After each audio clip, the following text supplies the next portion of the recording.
First आपको screen पर दिख रहा होगा, इसमें दिया है क्वेश्चन नंबर फर्स्ट में दो इवेंट हैं ई और एफ, ठीक है।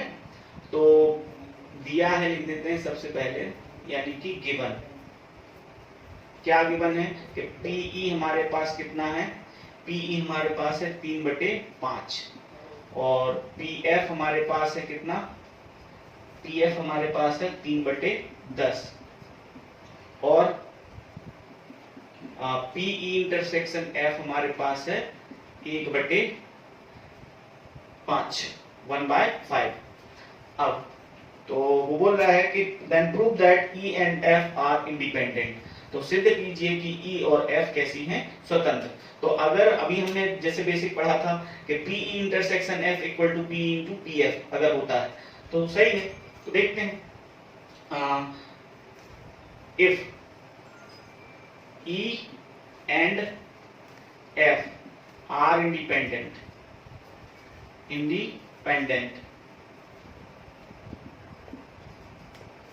यदि ई और एफ कैसी हैं, स्वतंत्र घटनाएं हैं, स्वतंत्र घटनाएं हैं, देन तब क्या होना चाहिए, अभी हमने पढ़ा P E intersection F equal to होना चाहिए पीई इंटू पी एफ। तो देखते हैं क्या होता है कि नहीं।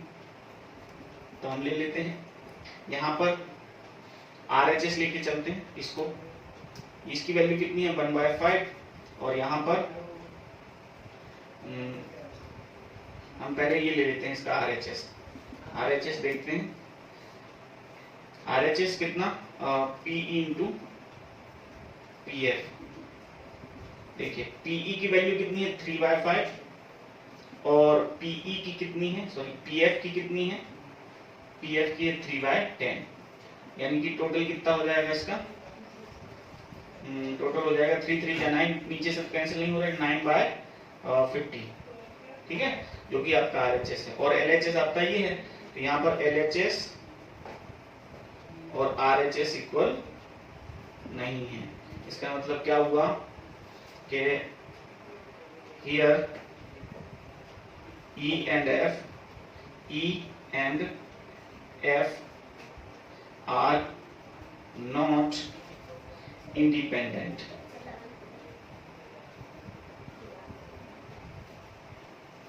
ठीक है, हिंदी में क्या लिख देंगे, यहाँ ई और एफ स्वतंत्र नहीं है। ये आपका क्वेश्चन नंबर फर्स्ट हो गया। चलो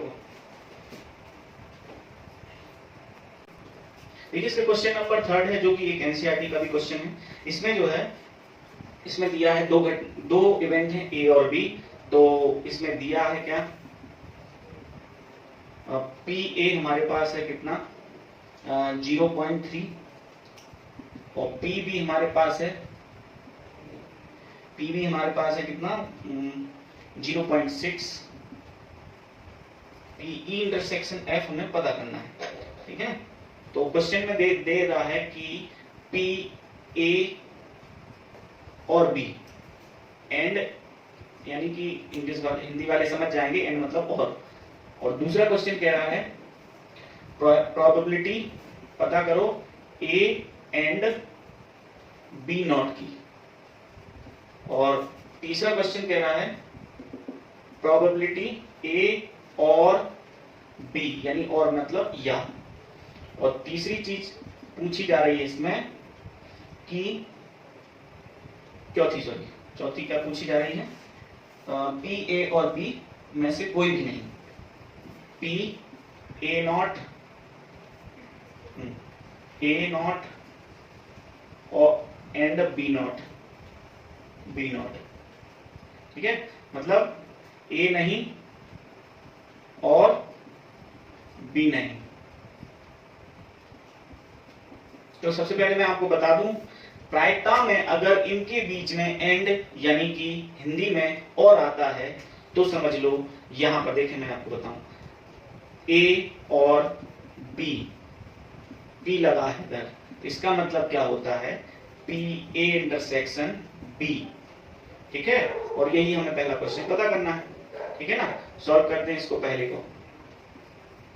ठीक है, तो पी ए इंटरसेक्शन बी होता है। और इसकी वैल्यू ऊपर लिखा है कि ये दोनों ए और बी कैसी हैं, इंडिपेंडेंट हैं। तो अगर ए और बी इंडिपेंडेंट हैं तो इसकी वैल्यू क्या होती है, P A into P B. तो पी ए की वैल्यू कितनी है 0.3 और इसकी कितनी है 0.6, तो आ गई कितनी 0.63 जा 18, ये आपकी वैल्यू आ जाएगी 0.18।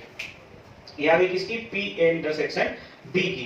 दूसरा क्या कह रहा है, दूसरा क्वेश्चन कह रहा है P A but B not, मतलब ए तो है लेकिन बी नहीं है, और बीच में लगा है क्या, एंड यानी और।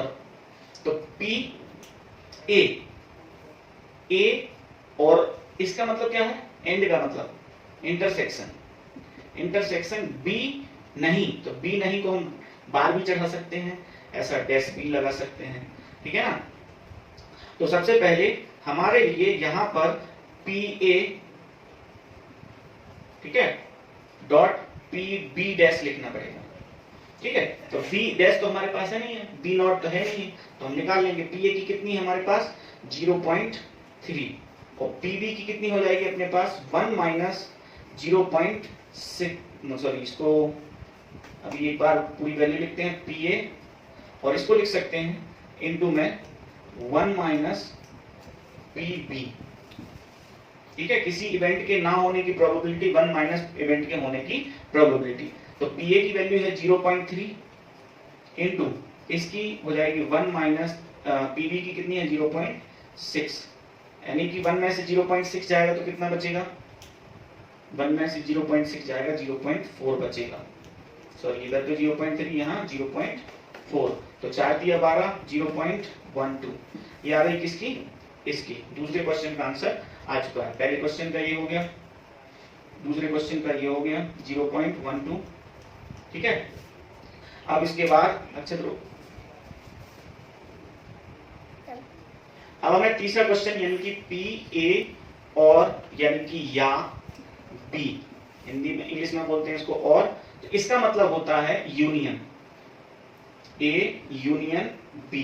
ध्यान रखना अगर ए और बी के प्रोबेबिलिटी ए और बी है, यानी हिंदी में ए और बी और इंग्लिश में एंड लगा हो, हिंदी में और लगा हो इंग्लिश में एंड लगा हो, तो इंटरसेक्शन पता करना है, जो कि हमने कहाँ किया था पहले और दूसरे में।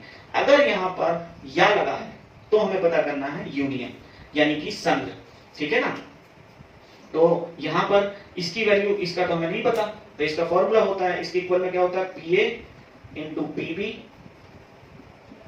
Minus P A intersection B.